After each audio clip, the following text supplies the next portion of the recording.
नमस्कार, मैं मधु spiritual talk bye मधु में आपका स्वागत करती हूँ। हमारा अगला चैप्टर है हमारा असली घर। हमारा असली घर यह पृथ्वी लोक नहीं है। हमारा असली घर है जीवात्मा जगत। और जीवात्मा जगत के बारे में हम सभी लोग जब इस पृथ्वी लोक पर जन्म लेते हैं तो भूल कर आते हैं। ऐसा ईश्वर ने इस तरह की व्यवस्था की हुई है कि जब हम इस भौतिक शरीर में आए तो जीवात्मा जगत की जो भी स्मृतियाँ हैं हमारे मानस पटल पर, वे सभी विस्मृत हो जाएं। ऐसा क्यों किया हुआ है ईश्वर ने?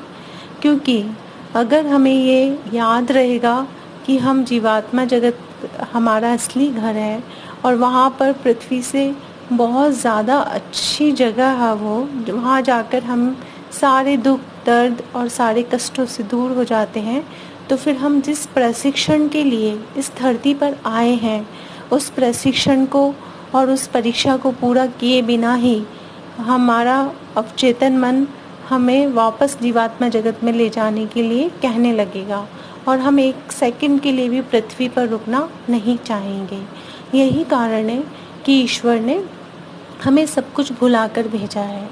और ये पृथ्वी एक पाठशाला, एक स्कूल की तरह है जहाँ पर हम सिर्फ एक प्रशिक्षण लेने के लिए और परीक्षा देने के लिए आते हैं। जो भी भली आत्माएं होती हैं जिन्होंने अच्छे कर्म किए होते हैं वे पुनः जन्म लेती हैं और बहुत सारे कष्ट झेलती हैं, बहुत सारी परेशानियों से गुजरती हैं, उनकी परीक्षा ली जाती है और उन परीक्षाओं से गुजरकर उनकी आत्मा का विकास होता है और इस तरह से वे आत्मा के शुद्धतम स्तर तक पहुंचकर ईश्वर में जाकर मिल जाती हैं और उन्हें उच्चतम लोक मिलते हैं।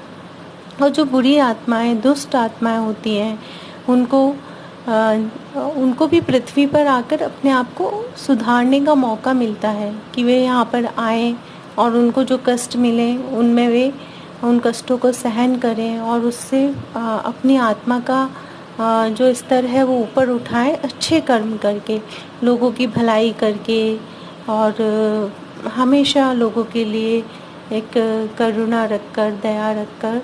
लेकिन होता यही है कि हम सभी अपने स्तर के उच्चतम स्तर तक जाने के लिए आते हैं, बट जब हम जन्म लेते हैं पृथ्वी पर तो हम ये सब भूल जाते हैं और दुष्ट आत्माएं कभी कभी और भी ज़्यादा दुष्ट कर्म करने लगती हैं जिससे वे अपने आप को और भी अधिक निचले स्तर पर गिरा लेती हैं। हमें कभी कभी लगता है कि जो दुष्ट आत्माएं हैं या जो बुरे लोग हैं वे इतनी सफल और खुशहाल ज़िंदगी जी रहे हैं और एक स्मूथ लाइफ उनकी है और हमें लगता है कि इनका ये ईश्वर का न्याय है, हमको ऐसा फील होता है। लेकिन हम ये नहीं जानते कि वो अपने आप को यहाँ पर जितना अच्छा जीवन व्यतीत कर रही हैं उससे कई गुना ज़्यादा उन्हें जब वे नरक में जाएंगी और जब उनको निम्न लोक मिलेगा तो वहाँ पर युगों युगों तक उन्हें एक बहुत ही कष्टदायी जीवन व्यतीत करना पड़ेगा अपने कर्मों के लिए। इसलिए हमारा यह फ़र्ज़ बनता है पृथ्वी पर कि जो भी बुरी आत्माएं हैं या दुष्ट आत्माएं हैं उनको हम सुधारने का प्रयत्न करें, उनके सुधार की और उन्हें प्रोत्साहित करें और कभी भी हम उनके दुष्ट कार्यों में साथ ना दें और दुष्ट लोगों को कभी प्रोत्साहित ना करें। इससे हम उनका तो नुकसान कर ही रहे होते हैं और अपने स्वयं की आत्मा का भी नुकसान करते हैं।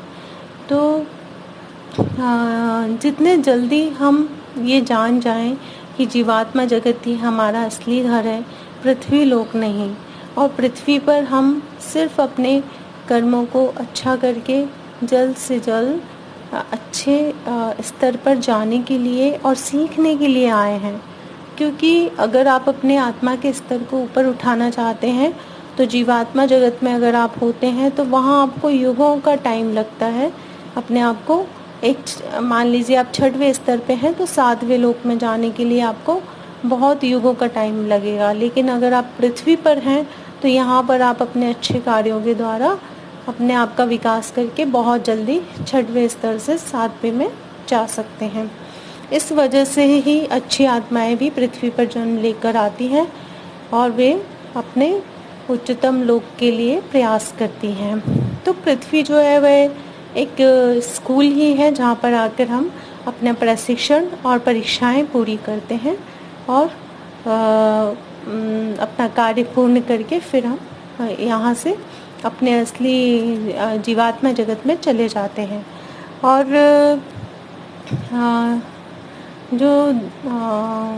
जो भी दुष्ट आत्माएं होती हैं उनसे हमें कभी ईर्ष्या की भावना नहीं रखनी चाहिए कि वे बुरे होते हुए भी एक अच्छा जीवन व्यतीत कर रहे हैं, बल्कि उनके लिए हमारे अंदर एक प्रार्थना होनी चाहिए कि ईश्वर उनको सही राह दिखाए और वो भी अपने आप को सुधार सके और उनको भी उच्चतम लोक मिल सके। इसलिए हमें उल्टा उनके प्रति करुणा की भावना रखनी चाहिए, दया की भावना रखनी चाहिए। यही है कि जितने जल्दी हम ये जान लेते हैं जीवात्मा जगत के नियमों को, उतने जल्दी ही हम अपनी प्रगति की ओर अग्रसर हो जाते हैं। जो बहुत दुष्ट आत्माएं होती हैं उनको कई बार अगर वे पृथ्वी पर आकर अपना सुधार करना चाहती हैं तो उन्हें सजा के रूप में ईश्वर कभी कभी बोझ ढोने वाले पशु के रूप में जन्म लेना पड़ता है।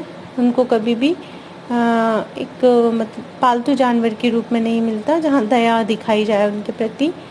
इसका मतलब ये नहीं है कि हम जो बोझ ढोने वाले पशु हैं उनके लिए बुरा व्यवहार करें। ये हम अपने स्वभाव के अनुसार हम उनके प्रति भी अच्छा व्यवहार करें। और ये बोझ ढोने वाले पशु के रूप में जब दुष्ट आत्माएं जन्म लेकर इस कष्ट को सहन करती हैं तो उनके अवचेतन मन को जागृत रखा जाता है। उन्हें याद रहता है कि उन्होंने क्या कर्म किया था जिसके फलस्वरूप उनको यह जीवन मिला है और इस जीवन में जो कष्ट मिल रहे हैं, ताकि वे अपने आप में सुधार के लिए आगे के लिए कार्य कर सकें। और ये जो योनि होती है या ये जो उनको दिया जाता है, ये उनके जीवात्मा जगत में तो उनको जो लोक मिलता है, अगर वो निम्न लोक होता है तो उससे कई गुना बेहतर होता है उनको पृथ्वी पर पशु बनना। तो आप सोच लीजिए कि जो निम्नतम स्तर हैं, जो निम्न लोक हैं, वहाँ पर कितना कष्टदायी होता होगा। और वहाँ पर 100 साल 200 साल नहीं, हजारों साल आत्मा को रहना पड़ता है अपने किए हुए कर्मों का प्रायश्चित करने के लिए या उसकी सज़ा भुगतने के लिए।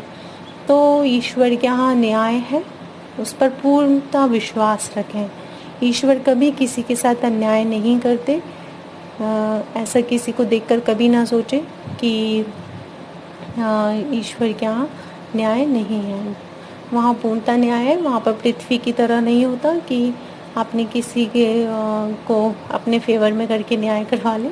ईश्वर आप हमेशा आपकी कर्म, एक एक कर्म का वहाँ पर हिसाब रखा जाता है। आपके अवचेतन मन में जो विचार आते हैं, भावनाएं आती हैं, उनका भी। अगर आप किसी के प्रति दुर्भाव रखते हैं तो वह भी ईश्वर की नज़र में पाप है। इसलिए आपकी कोई भी चीज़ ईश्वर से छुपी हुई नहीं है। इस बात का ध्यान रखते हुए और अपने आत्मा के हिसाब से अपने कर्मों को करते जाएं। जैसा भी आपका अवचेतन मन कहे वैसे ही आप उसको फॉलो करें। और हो सकता है कि आप जो फॉलो कर रहे हैं वह कई बार जो सांसारिक नियम हैं उनके विरुद्ध भी हो, लेकिन अगर वह आत्मा के अनुकूल है, आपकी आत्मा का उसमें ग्रोथ हो रहा है, आपकी आत्मा उसमें विकसित हो रही है, तो आप अपने आत्मिक विकास पर ध्यान दें, ना कि उन रूल्स को फॉलो करने पर। Thank you so much.